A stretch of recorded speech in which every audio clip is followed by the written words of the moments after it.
우리는 지금 레위기 후반부의 말씀을 함께 나누면서 거룩함으로 하나님과 동행하는 것에 대해서 지속적으로 생각하고 있습니다. 지난주에는 우리가 매일 반복하는 사소한 일들을 잘 감당할 때 하나님과 동행할 수 있음에 대해서 함께 말씀을 나누었죠. 우리의 신앙생활과 관련해서 우리가 매일 반복해야 하는 사소한 일들은 말씀을 묵상하고 읽고 기도하는 것일 겁니다. 이 일들을 오랫동안 매일 반복했음에도 불구하고 우리가 바라고 기도해야 하는 그 특별한 일들이 우리 삶 가운데 일어나지 않았죠. 아무런 변화가 없는 것 같고 매일 똑같은 일상이 그냥 반복되어져 가는 것 같습니다. 신앙생활에 있어서 이런 것들이 참 중요하다고 목사님들이 굉장히 많이 얘기하는데 실제적으로 왜 중요한지 잘 못 느낄 때가 더 많은 것 같습니다. 그런데 여러분, 우리가 지금까지 늘 사소하게 일상에서 반복했던 이 일들이 계속 진행되어져 왔기 때문에 저와 여러분들이 지금 이 자리에 있는 것입니다. 여러분, 매일의 경건 생활을 하는 중에 우리가 어렵고 힘든 문제들 앞에서 하나님의 위로와 격려가 우리 가운데 있었습니다. 그리고 그 문제들 가운데서 우리가 매일 경건 생활을 하고 있는 중에 잘 인내하고 견딜 수 있도록 하나님께서 우리에게 은혜를 주셨습니다. 그리고 우리가 매일 그렇게 경건 생활을 하고 있는 중에 그 말씀 가운데서 그 어렵고 힘든 일들을 어떻게 풀어갈 것인지에 대한 지혜가 하늘로부터 우리에게 왔었습니다. 평안과 기쁨이 우리 가운데 넘쳐났었고요. 그리고 아주 느리지만 우리 가운데 성장과 성숙이 있었습니다. 그래서 저와 여러분들이 지금 이 자리에 있는 것입니다. 여러분, 이렇게 우리는 매일의 경건 생활을 통해서 하나님과 동행해 가는 것입니다. 여러분, 앞으로도 우리는 이렇게 하나님과 동행할 것입니다. 우리는 특별한 일을 기대하고 하나님의 음성과 환상과 기적들을 바라고 있지만 하나님께서는 우리에게 내가 너와 이렇게 동행할 것이다 라고 말씀해 주십니다. 매일 반복되는 경건 생활의 성실함으로 늘 하나님과 동행하는 저와 여러분들이 되기를 주님의 이름으로 축원드립니다. 여러분, 오늘 함께 생각할 25장 말씀은 지금 우리 사회에서는 도저히 받아들일 수 없는 안식년과 희년과 고엘 제도에 대해서 말씀해 주고 있습니다. 여러분, 지금 우리 사회에서 안식년은 그래도 조금 들어왔습니다. 교수님들, 의사 선생님들, 그리고 목사들 7년 일하고 난 다음에 안식년을 가는 분들 가끔씩 보게 됩니다. 그런데 희년과 고엘은 그리스도인조차도 받아들이기 어려운 말씀들입니다. 안식년은 들어보기는 했다지만 여러분, 먹고 살기에 바쁜 일반 성도들에게는 엄두도 못 낼, 꿈도 못 꿀 그런 일인 거죠. 여러분, 그렇지만 이 말씀을 잘 살펴보면요, 이 절기들 가운데 하나님과 동행하는 것에 대한 아주 중요한 의미들이 담겨져 있고요. 그리고 신약시대 때 예수 그리스도의 구속사역이 이 절기들 가운데 포함되어져서 우리 가운데 계시되어지고 있음을 또한 발견하게 됩니다. 그것뿐만이 아니라 이 말씀을 잘 살펴보면 나만 하나님의 백종으로서 하나님과 친밀하게 동행하면 된다, 그것이 아니라 이 세상 만물이 하나님과 동행해야 되고요, 우리가 속해 있는 공동체가 건강함으로 하나님과 함께 동행해야 된다는 것도 이 말씀이 보여주고 있습니다. 또 이 절기들이 창세기에서 하나님께서 우리에게 다스리고 정복하라고 말씀해 주셨지 않습니까? 그 다스리고 정복하는 것에 있어서 구체적인 방법으로 우리에게 주신 거구나라는 것도 발견할 수 있게 되죠.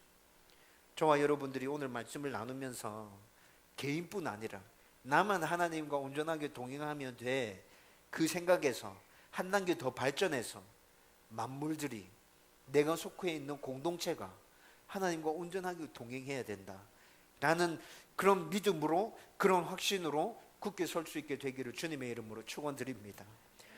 여러분, 오늘 말씀에서 제가 방금 설명해 드린 대로 안식년과 희년과 그리고 고엘 제도에 대해서 설명하고 있는데 우리는 좀 이런 절기와 이런 제도에 대해서 좀 낯섭니다.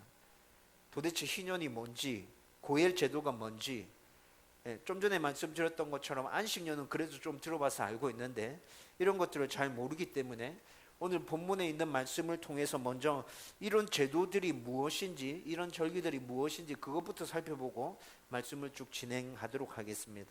여러분, 먼저 안식년은 어떤 절기입니까? 3절과 4절 말씀에 설명해 주고 있습니다. 3절 4절 말씀 같이 읽읍시다. 시작. 너는 6년 동안 그 밭에 파종하여 6년 동안 그 포도원을 가꾸어 그 소출을 거둘 것이나 일곱째 해는 그 땅에 쉬어 안식하게 할지니 여호와께 대한 안식이라. 너는 그 밭에 파종하거나 가꾸지 말며. 아멘. 여러분, 방금 읽은 레위기 25장 3절과 4절 말씀을 굉장히 간단하게 정리하면 6년 동안 일하고 7년째는 안식해라 이거죠. 네, 굉장히 간단하죠. 근데 여러분, 우리가 그렇게 말씀을 받으면 깊이 생각하고 묵상할 수 있는 것이 자꾸 줄어들죠. 그런데 좀 자세하게 말씀을 들여다보십시오. 여러분, 이 말씀은 땅을 쉬게 하라는 데 포커스가 있습니다. 사람을 쉬는 게 아니고요. 사람이 쉬는 게 아니고요. 땅을 쉬게 하라는 것에 말씀의 포커스가 있다고요. 여러분, 이 말씀을 다시 정리하면 이렇게 됩니다. 6년 동안은 밭에 파종하고 가꾸어서 그 소출을 가지고 수입을 얻어서 그렇게 살아라. 그런데 7년째는 파종하지 마라. 그냥 땅을 가만히 내버려 두라. 그렇게 해서 그 땅에 안식할 수 있도록 해라. 이게 지금 레위기 25장에 있는 7년 안식년과 관련한 말씀입니다. 그리고 땅뿐만이 아니라 종들, 가축들까지도 7년째는 다 쉬게 해라. 안식년에 밭을 내버려 두었는데 자연적으로 자라고 자연적으로 열매를 맺는 것은 함께 나누라고 말씀합니다. 밭주인이 다 가지지 말고 종들과 짐승들과 거류민과 모든 사람들이 함께 그 소출을 나눠 먹어라. 여러분, 이것이 지금 레위기 25장에서 얘기하고 있는 안식년에 관한 절기입니다. 여러분, 이 말씀을 통해서 우리는 어떤 메시지를 발견할 수 있게 되죠? 여러분, 안식년의 말씀을 통해서 사람의 안식뿐만이 아니라 만물의 안식에 대해서 우리는 생각할 수 있게 되죠. 하나님께서 함께 안식하라고 말씀하고 있습니다. 너만 안식하는 게 아니라 너가 다스리고 너가 관리하고 너가 돌봐야 될 것들도 함께 안식해야 돼. 여러분, 로마서의 말씀으로 넘어가 보면 이것에 대해서 신약에 넘어와서 어떻게 말씀합니까? 만물이 구주가 나타날 것을 고대하고 있다고 그렇게 로마서에서 설명하고 있죠. 이 말이 무슨 말이에요? 타락으로 인해서 모든 천지 만물이 다 찌그러지고 그 형상들이 엉망진창이 되었어요. 그런데 하나님께서 예수 그리스도를 통해서 구속의 역사를 진행시키실 때 만물도 함께 온전한 모습을 회복해 가는 거죠.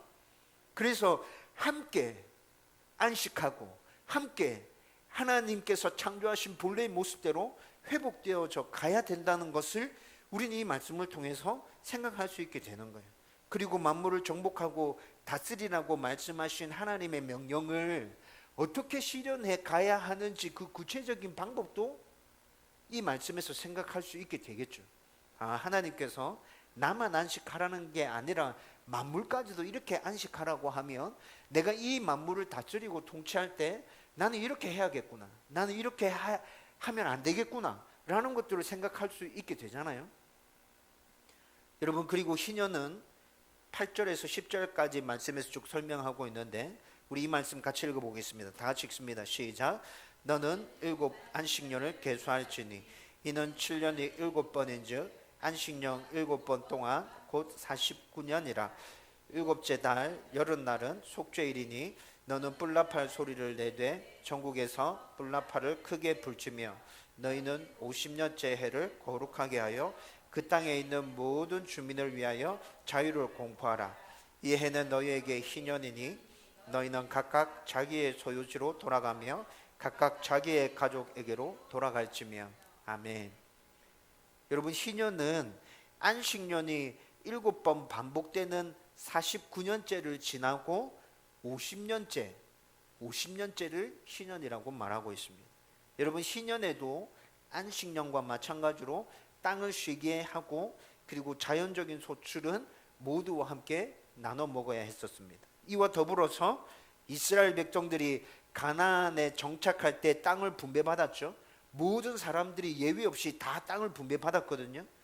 그런데 50년 세월이 지나면서 형편이 어려워져서 땅을 판 사람도 있을 거예요. 그리고 더 형편이 어려워져서 종으로 팔린 사람들이 있을 겁니다. 이때는 종의 개념이 합법적인 개념으로 공동체 안에 존재하고 있었거든요. 그런데 신년이 되면 어떻게 하라고 말씀하고 있죠? 팔린 땅, 팔린 사람들에 대해서 모두 다 원상복귀, 자기 땅으로 자기 땅을 다시 돌려받고, 그리고 자기가 속했던 가족에게로 다시 돌아가라. 여러분, 이게 희년이에요. 여러분, 성경에서는 사고 판다고 지금 말씀하고 있지만 정확하게 다시 말하면, 지금으로 말하면 뭡니까? 임대계약인 거죠. 임대계약. 사고 파는 게 아니라 임대계약을 하는 겁니다. 오늘 말씀 15절과 16절 말씀에 보면 임대기간이 길면 50년마다 희년은 계속 돌아오겠죠. 그러면 만약에 49년째 내가 밭을 사게 된다. 그러면 희년이 1년 지나고 49년이 남은 해에 밭을 사게 된다. 그러면 값을 많이 줘야겠죠. 예.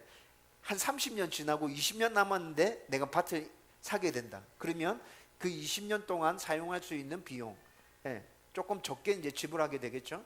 그렇게 해서 지불을 하고 그것들을 사라, 이렇게 얘기합니다. 여러분, 우리는 희년의 이 말씀을 통해서 개인의 안식과 만물의 안식뿐만이 아니라 공동체의 안식에 대해서도 함께 생각할 수 있게 됩니다. 여러분, 희년이 되면, 50년째가 되면 모든 것들이 원상태로 다시 돌아갑니다. 너무 빈곤한 삶에 허덕이다가 아파하고 힘들어하고 그렇게 하루하루 살았던 그 사람이 희년이 되면 다시 원상태로 돌아가서 처음부터 다시 새로운 삶을 출발할 수 있게 되는 거죠. 그러면 그 전에 이미 벌어놓은 사람들은 다 까먹고 다 처음부터 다시 출발하게 되는 거예요? 아니죠. 벌어놓은 것들은 자기 주머니, in my pocket 해놓은 상태에서 분배받은 땅 그것만 이제 가지고 다시 처음부터 시작하게 되는 거죠. 희년의 개념은 이런 것입니다. 건강하고 아름다운 공동체가 어떤 공동체인지에 대해서 우리는 생각할 수 있게 됩니다. 하나님께서 왜 희년의 제도를 만드셔서 50년마다 모든 것들을 다 제자리로 돌려놓는지, 하나님 의도하시는 바가 뭘까요? 함께 건강한 공동체를 만들라는 거죠. 여러분, 이런 것들에 대해서 우리는 생각하고, 그리고 공동체도 함께 안식함으로 함께 하나님의 원상태로, 창조하신 원상태대로 회복되어져 가야 된다는 것들에 대해서 생각해 볼 수 있게 됩니다. 여러분, 그리고 오늘 본문 23절부터 우리가 읽지는 않았는데 23절부터 55절까지는 고엘 제도에 대해서 설명하고 있거든요. 여러분, 고엘 제도는 룻기서에 굉장히 잘 나타납니다. 고엘이라는 말은 히브리어로 친족을 뜻하는 단어입니다. 그리고 고엘 제도라고 할 때 여기에 담긴 의미는 기업을 대신 물을 자라는 의미가 담겨져 있습니다. 고대 히브리 사회는 혈연 중심의 사회였습니다. 여러분, 이거 구약 성경을 쭉 읽어보면 우리는 쉽게 발견하게 됩니다. 여러분, 창세기를 쭉 읽어보면 창세기 12장부터 아브라함이 등장하거든요. 아브라함, 이삭, 야곱, 요셉, 이렇게 창세기 쭉 스토리가 이어지잖아요. 그런데 그 스토리를 우리는 족장시대라고 말합니다. 족장시대, 혈연을 중심으로 해서 이어지는 스토리, 족장시대다, 이렇게 얘기하죠. 여러분, 때문에 이런 구조, 사회 구조 안에서 공동체의 구성원들이 서로의 생명과 재산을 지켜주고 보호해줘야 됐거든요. 하나님께서 그런 것들을 다 하시고 고엘 제도를 허락해 주시는 거죠. 여러분, 그리고 또 고엘 제도에 대해서 잘 생각해 보면 하나님 왜 이렇게 하셨을까 생각해 보면 하나님의 백성에 대한 보존과 또 하나님의 백성들을 확장시켜 간다는 의미로도 우리는 받아들일 수 있게 됩니다. 따라서 고엘 제도는 간단하게 설명하면 친족들을, 서로 가족들을 돌봐주고 보살펴 주라는 거거든요. 여러분, 여기서 말하는 친족은 지금 우리가 사용하고 있는 촌수로 따지면 2촌, 3촌, 4촌까지 고엘 제도에 포함하는 촌수입니다. 정확하진 않지만 학자들은 4촌까지 포함될 거다, 이렇게 추측합니다. 여러분, 성경에서 말씀하는 고엘 제도는 5가지 종류로 5가지 정도로 정리할 수 있거든요. 먼저 형제가 가난해서 종으로 팔렸을 때, 그때 가까운 친족이 돈을 지불하고 그 형제를 종으로부터 해방시켜 줘야 했습니다. 생활고 때문에 자기가 가지고 있는 땅을 팔았다. 그러면 가까운 친족이 그 땅값을 대신 지불하고 그 땅을 다시 찾아올 수 있도록 해줘야 된다는 거죠. 여러분, 종으로 팔렸는데 가까운 친족이 모르는 것을 나는 못하겠다 하면 어떻게 돼요? 땅을 다시 찾아와서 돌려줘야 되는데 내가 그거 못하겠다 하면 어떻게 되죠? 희년까지 기다려야 되는 거예요. 그냥 그렇게 끝나버리는 게 아니라, 그렇게 안 찾아주면 50년이 지나서 희년이 되면 자동적으로 원상태로 다시 돌아오게 되는 거죠. 그렇지만 희년이 되기 전까지 너희들 다 친족이잖아. 그러니까 이 고일 제도 안에서 서로 돌봐줘, 보살펴줘. 하나님께서 그렇게 말씀하시는 거죠. 자기 형제가 죄를 지었는데 그 죄에 대한 죄값을 치를 만한 능력이 없습니다. 그러면 친족이 그 죄값을 대신 치러주고 그 형제를 자유롭게 풀어줘야 했습니다. 그리고 친족 중에 한 사람이 누군가에 의해서 살해됐다. 그러면 구약시대 때는 정당한 보복이 허용됐거든요. 그러면 이 살인자를 추적해서 다시 죽이는 거예요. 여러분, 이것을 피해의 보수자라고 했습니다. 여러분, 성경에서 이게 허용되어졌어요. 그래서 출애굽기에 보면 도피성에 대해서 얘기하고 있죠. 실수로 사람을 죽였는데, 의도가 전혀 없었는데, 여러분 그냥 가만 내버려 두면 피해 보수자들이 죽인 사람을 와서 또 죽여버리겠죠. 실수로 그렇게 한 것에 대해서는 보복하면 안 돼. 그래서 하나님께서 만들어 주신 게 도피성이었다. 여러분, 5번째는 형제가 자식이 없이 죽었을 경우에 가까운 친족은 형제는 그 가문을 이어주는 의미로 미망인과 함께 잠자리를 같이 하고 자손을 이어주는 그 일들을 해야 했었습니다. 이것들이 고엘 제도였다고요. 여러분, 고엘 제도를 통해서 우리는 가난하고 약한 자들에 대한 돌봄과 배려들에 대해서 생각해 볼 수 있습니다. 함께 하나님과 동행해 가고 함께 하나님 앞에서 온전한 모습으로 세워져 가야 되구나라는 것들을 생각할 수 있게 되는 거죠. 그리고 고엘 제도가 담고 있는 핵심적인 내용은 구속과 해방이거든요. 그런데 우리를 진정으로 구속시켜 주시고 진정으로 해방시켜 주신 분은 누굽니까? 예수 그리스도. 여러분, 이 고엘 제도가 예수 그리스도를 예표하고 있는 거라고요. 너희들은 죄에 속박당하고 사단의 억압 가운데 살아가고 있는데, 너희들이 진정으로 해방하고 구속받을 그 일들은 예수 그리스도가 이 땅에 오셔서 구속사역을 마친 그날 너희들은 완전히 해방될 거야 라는 의미들을 이 고엘 제도가 우리 가운데 메시지로 선언해 주고 있는 것이죠.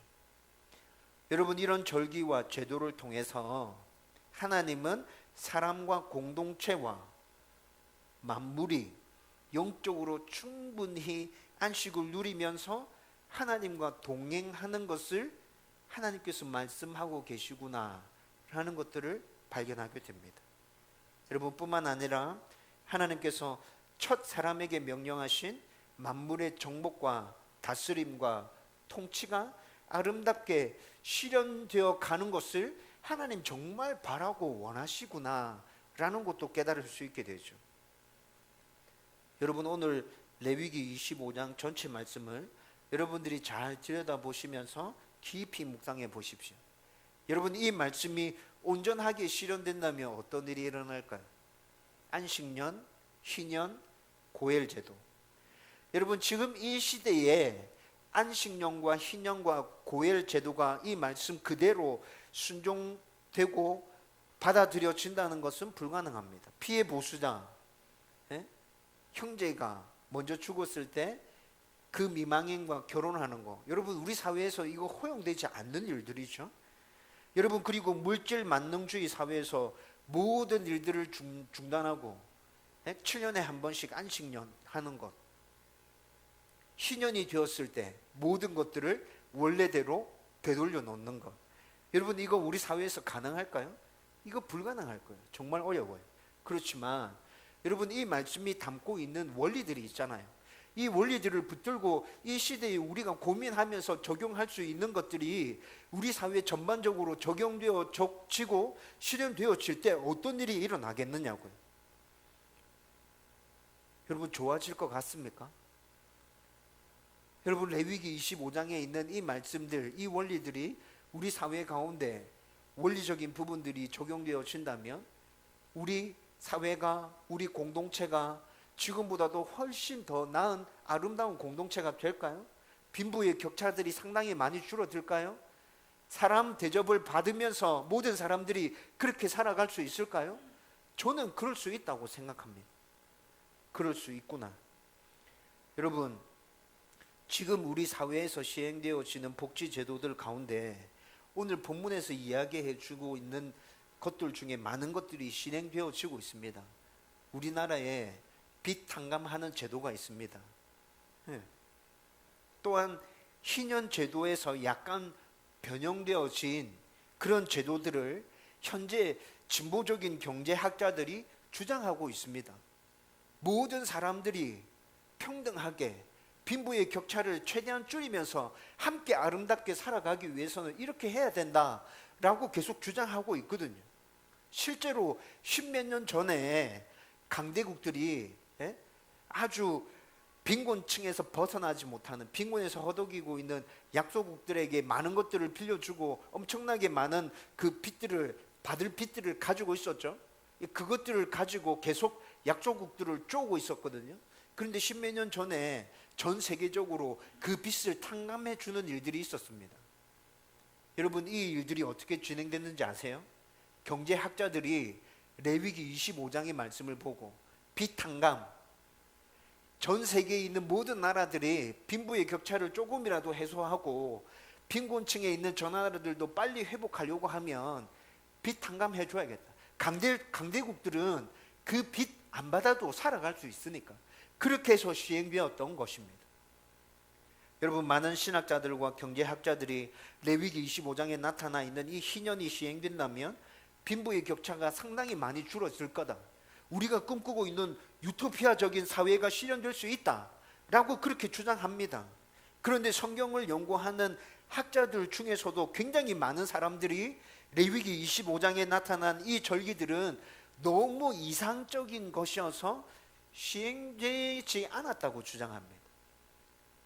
다시 말하면 이 말씀을 그대로 지키라고 하나님께서 주신 게 아니야. 어떻게 사람들이 이 말씀대로 지키면서 살아갈 수 있어? 그건 불가능하잖아. 이건 말이 안 되는 거야. 여러분, 성경을 연구하는 학자들 중에 이렇게 얘기하는 사람들이 굉장히 많다고요. 여러분, 그렇지만 여러분들은 어떻게 생각하십니까? 저는 하나님께서 지키라고 주신 말씀이라 확신합니다.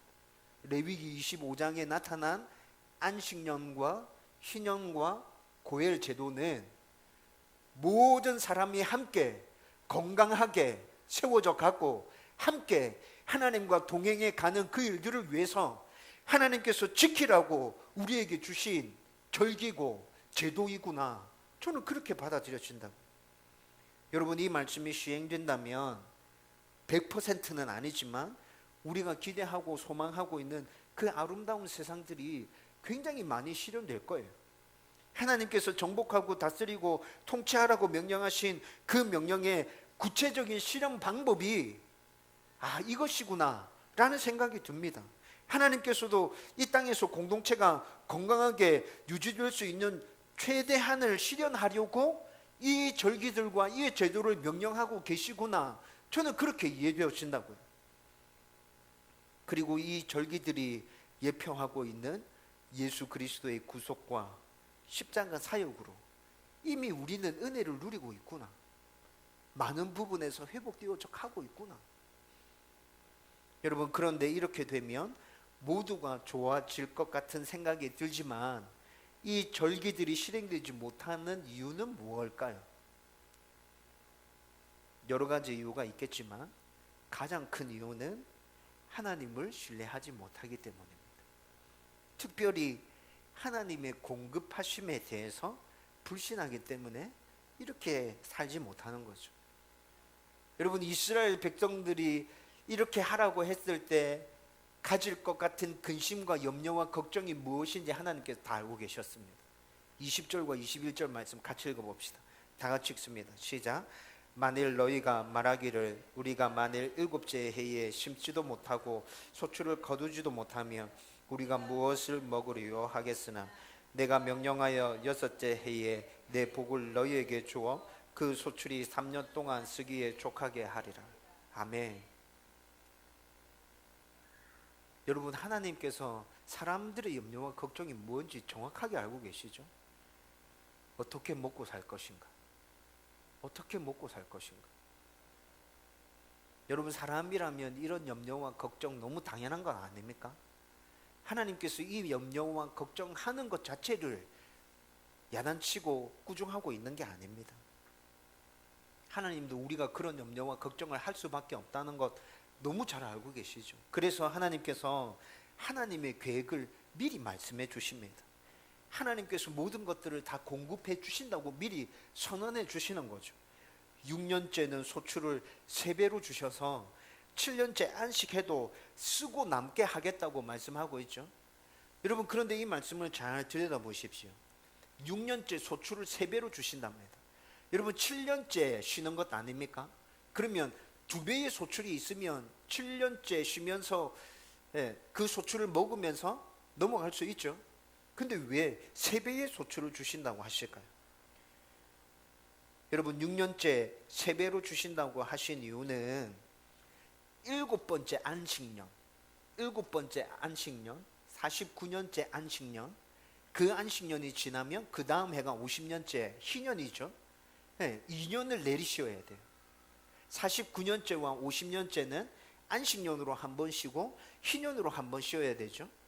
여러분, 하나님께서 3배의 소출을 주시겠다는 것은 7번째 안식년에 맞춰서 매년 안식년마다 내가 너희에게 3배의 소출을 주겠다라고 말씀하시는 겁니다. 그러면 앞에 6번째 안식년을 지킬 동안 나머지는 어떤 거예요? 하나님의 복인 거죠. 하나님의 은혜인 거죠. 7번째 안식년만 3배의 소출이 필요한 것이고 앞에 6번째까지는 2배의 소출만 있으면 되는 것인데 하나님께서 매년 3배의 소출을 주심으로 인해서 그것들을 하나님의 복으로 내가 누릴 수 있게 되는 거죠.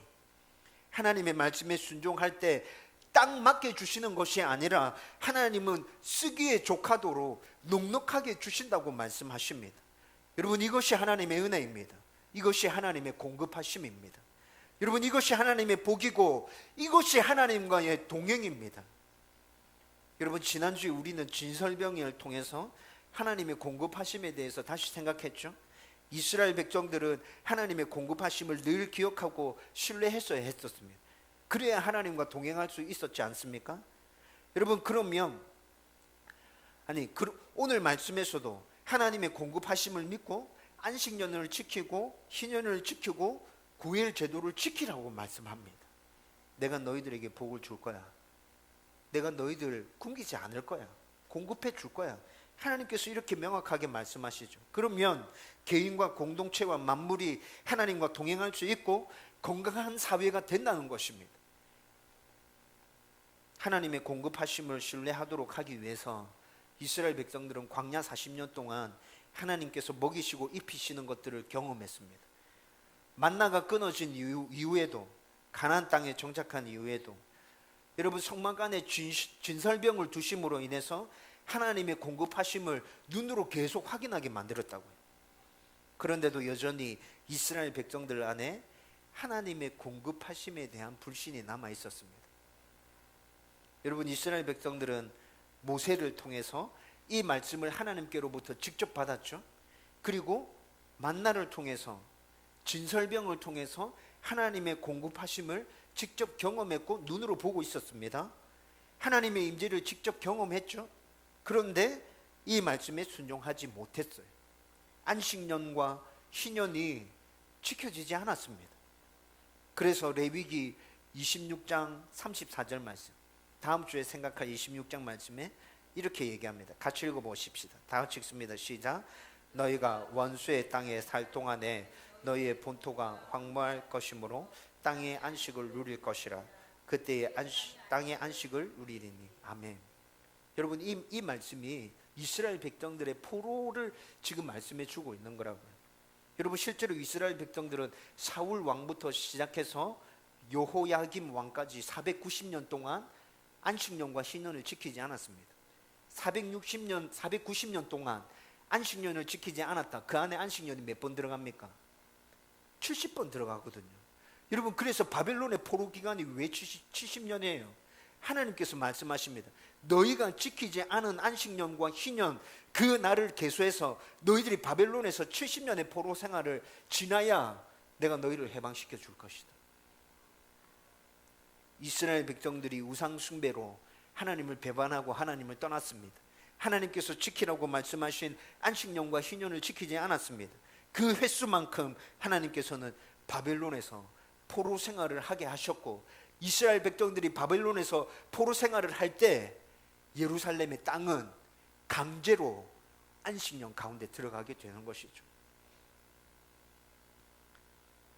여러분 이렇게 하나님께서는 우리의 개인과 동행하는 것, 그것 외에도 우리가 속한 공동체, 우리가 다스리는 만물과 모두 함께 동행하기를 원하고 계십니다. 그리고 우리의 공동체가 모두가 함께 행복할 수 있는 공동체가 되기를 하나님께서 간절히 바라고 소원하고 계시는 거죠. 그래서 우리들에게 하나님의 공급하심을 믿고 모두가 함께 동행하고 행복하기 위해서 안식해라. 괜찮다. 걱정하지 마라. 하나님께서 그렇게 말씀해 주고 계시는 것. 끝까지 내 것이라고 욕심 부리고 내가 할 수 있다고, 내가 할 거라고 고집 부리는 우리들에게 하나님께서 이렇게 말씀하십니다. 오늘 읽지 않았는데 레위기 25장 55절 말씀 같이 읽겠습니다. 다 같이 읽읍시다. 시작. 이스라엘 자손은 나의 종들이 됨이라. 그들은 내가 애굽 땅에서 인도하여 낸 내 종이요 나는 너희의 하나님 여호와이니라. 아멘. 여러분 이 말씀 가운데서 하나님 무엇을 선언해 주고 계십니까? 내가 너희 주인이야. 내가 너희를 다스리고 통치해.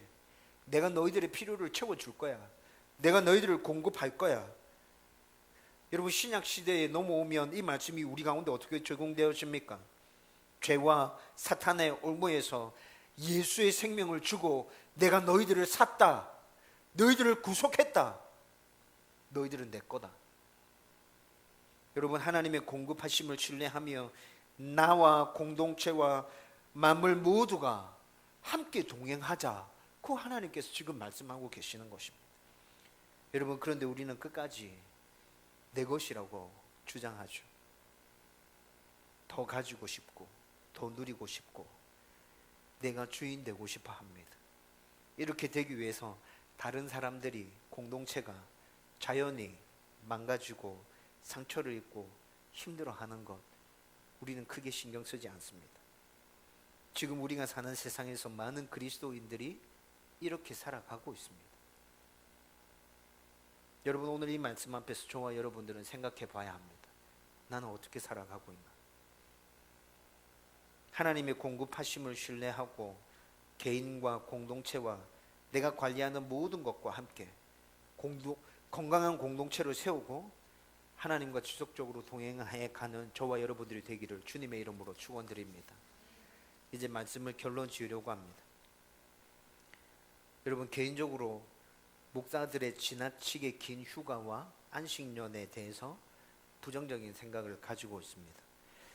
성도들의 휴가는 기껏해야 4일 5일, 안식년도 없이 먹고 살려고 그렇게 발버둥 치면서 일하고 있는데 목사들은 주일 끼어서 2주씩 가고 안식년도 있고 굉장히 미안하고 죄송했죠. 그렇지만 교회에서 또 긴 휴가를 주고 안식년을 준다면 또 기쁘고 감사할 것입니다. 여러분 제 안에 이런 양면성이 다 있죠. 여러분 그런데 오늘 말씀을 준비하고 묵상하고 생각하면서 이런 부분들에 대해서 좀 다른 생각들을 하게 됐습니다. 하나님이 주인이심을 인정하기 위해서 때로는 모든 것들을 다 놓고 내려놓는 그 일들이 있어야 되겠구나 라는 것들을 생각하게 되죠. 여러분, 김동원 목사님이 교회를 개척하고 난 다음에 한참 부흥할 때 자기 때문에 교회가 부흥하는 것이라면 그건 좋은 교회가 아니다 라고 해서 안식년을 일찍 땡겨서 그렇게 했다는 이야기를 들었는데, 김동원 목사님 왜 그러셨는지 이해가 됩니다. 여러분, 안식은, 잘 들으십시오, 안식은 하나님이 주인이심을 인정하는 것입니다. 하나님을 신뢰하고 하나님의 공급을 확신하는 것입니다. 여러분, 그것에 대한 확신과 하나님을 신뢰하는 믿음이 없으면 우리는 절대로 안식할 수 없습니다.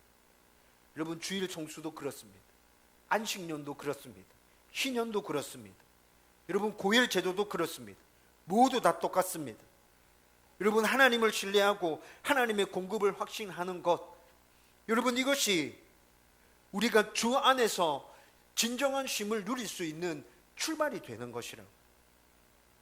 여러분, 다운 교회는 교회다운 교회, 목사다운 목사, 성도다운 성도를 지향하는 교회입니다. 여러분 잘 아실 겁니다.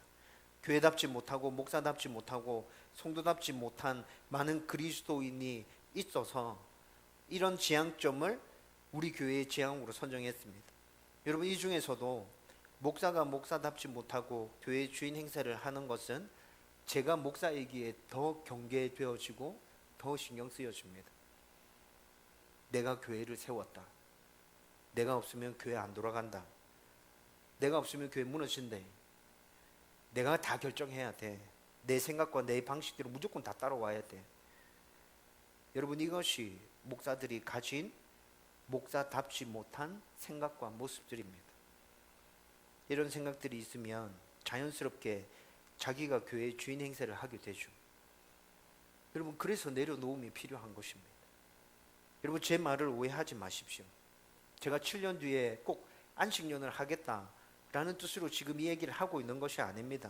여러분, 지금 현재 우리 교회 상황은 이런 것들 생각할 수 있는 상황이 아니죠. 하루하루 하나님의 은혜 가운데서 교회가 세워져 가고 있는 것이 정말 감사하고 기쁠 따름입니다. 여러분, 제가 지금 말씀드리려고 하는 것이 뭡니까?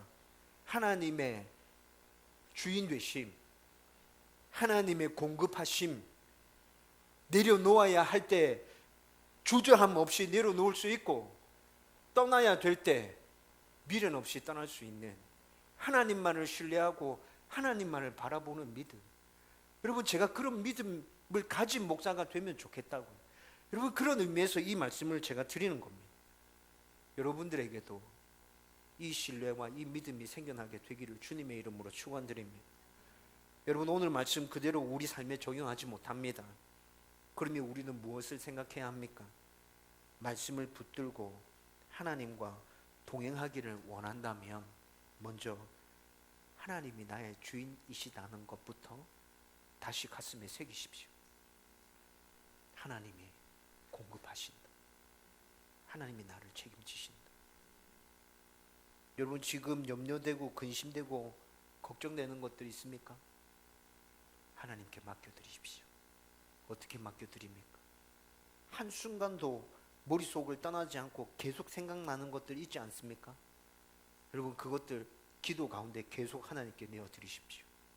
하나님이 다스리시고 통치하여 주옵소서. 하나님이 해결하실 수 있습니다. 하나님께서 선하시게 인도하여 주실 줄 믿습니다. 그렇게 계속 기도하며 나가자는 말입니다. 하나님과 동행하기 위해서 말씀을 읽고 묵상하고 기도하는 이 사소한 일들 매일 성실하게 해 나가십시다. 그리고 하나님을 자랑하고 이웃을 사랑하는 마음으로 여러분, 이해하고 배려하고 내가 도울 수 있는 부분에 돕고 섬기는 일들 계속해 가십시다. 여러분, 우리의 이 순종 가운데 하나님의 은혜와 복이 임하게 될 것입니다. 이런 은혜가 저와 여러분들 가운데 넘쳐나기를 주님의 이름으로 축원드립니다.